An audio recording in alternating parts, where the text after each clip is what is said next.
Kids Malayalam YouTube ചാനലിൻ്റെ എല്ലാ പ്രിയ കൂട്ടുകാർക്കും സ്വാഗതം. മലയാളികളെ കാത്തിരിക്കാൻ പഠിപ്പിച്ച പുസ്തകമായ മഞ്ഞ്, അതിൻ്റെ ആസ്വാദനക്കുറിപ്പാണ് ഇന്നത്തെ നമ്മുടെ വീഡിയോ. എഴുത്തിൻ്റെ രാജാവ് മണ്ണോടടിഞ്ഞ കാര്യം എല്ലാ കൂട്ടുകാരും അറിഞ്ഞു കാണുമല്ലോ. MDയുടെ ആദ്യകാല നോവലായ മഞ്ഞിൻ്റെ ആസ്വാദനക്കുറിപ്പ് ഇന്ന് നമുക്ക് നോക്കാം.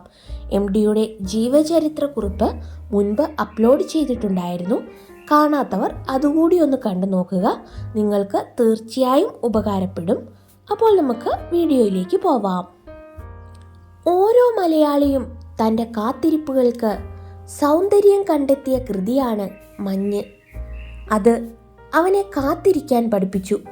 പ്രതീക്ഷാനിർഭരമായ കാത്തിരിപ്പുകൾക്ക് ജീവിതത്തിൽ സൗന്ദര്യമുണ്ടെന്ന് പഠിപ്പിച്ചു.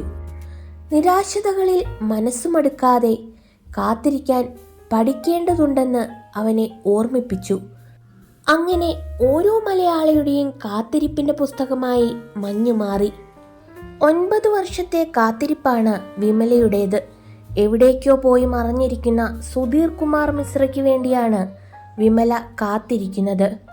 അയാൾ ചിലപ്പോൾ ചതിയനായിരിക്കാം, വഞ്ചകനായിരിക്കാം. പുതിയ പൂക്കൾ തേടി അയാൾ മറ്റെവിടേക്കോ പോയിട്ടുമുണ്ടാവാം. പക്ഷേ വിമല പറയുന്നു, വരും, വരാതിരിക്കില്ല.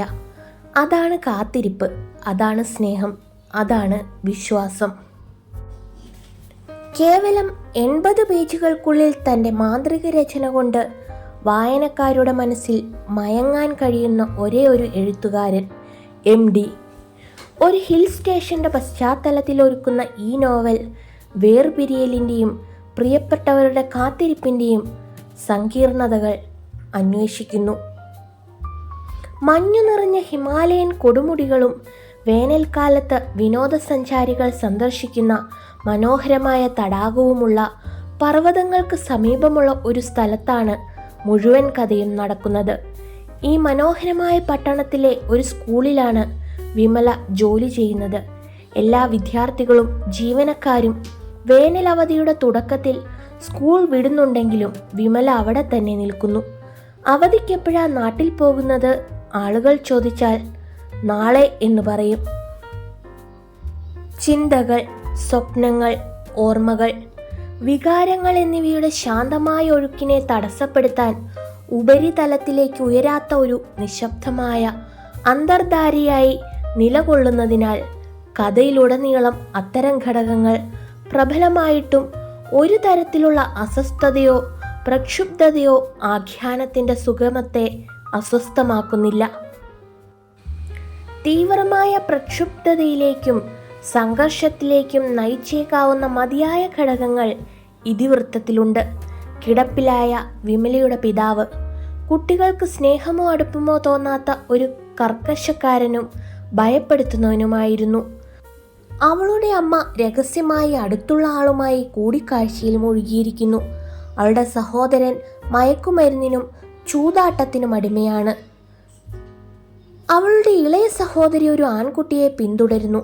എന്നിരുന്നാലും 100 കണക്കിന് പേജുകൾ വ്യാപിച്ചേക്കാവുന്ന വിപുലമായ ഫാമിലി സാഖ ഒഴിവാക്കിക്കൊണ്ട് രചയിതാവ് ഏതാനും സംക്ഷിപ്ത വരികളിൽ ഈ വശങ്ങൾ ചിത്രീകരിക്കാൻ തിരഞ്ഞെടുത്തു. ഇതിവൃത്തത്തിൻ്റെ സംക്ഷിപ്തത, ശാന്തമായ തടാകവും വിശ്രമിക്കുന്ന വിനോദസഞ്ചാരികളുമുള്ള സ്ഥലത്തിൻ്റെ സൗന്ദര്യത്തിൻ്റെയും ശാന്തതയുടെയും പശ്ചാത്തലത്തിൽ വിമലയിലും അവളുടെ വികാരങ്ങളിലും ശ്രദ്ധ കേന്ദ്രീകരിക്കാൻ വായനക്കാരെ സഹായിക്കുന്നു. കാത്തിരിപ്പ് എന്ന് കേൾക്കുമ്പോൾ അതിൽ സങ്കടം, നഷ്ടത്തിൻ്റെ നിറം കലരുന്നു. പക്ഷേ പ്രതീക്ഷ എന്നത് നല്ലൊരു നാളെയിലേക്ക് നയിക്കുന്ന ശക്തിയാവുന്നു. 9 വർഷമായുള്ള തൻ്റെ ഒറ്റപ്പെടലിനെ ഒരു വാക്കുകൊണ്ടാണ് വിമല മറികടന്ന് പ്രതീക്ഷയിലെത്തിക്കുന്നത്. വരാതിരിക്കില്ല, അതെ, വരും, വരാതിരിക്കില്ല. മഞ്ഞ് കാത്തിരിപ്പ് മാത്രമല്ല, സുഖമുള്ള നോവാർന്ന പ്രതീക്ഷയും കൂടിയാണ്.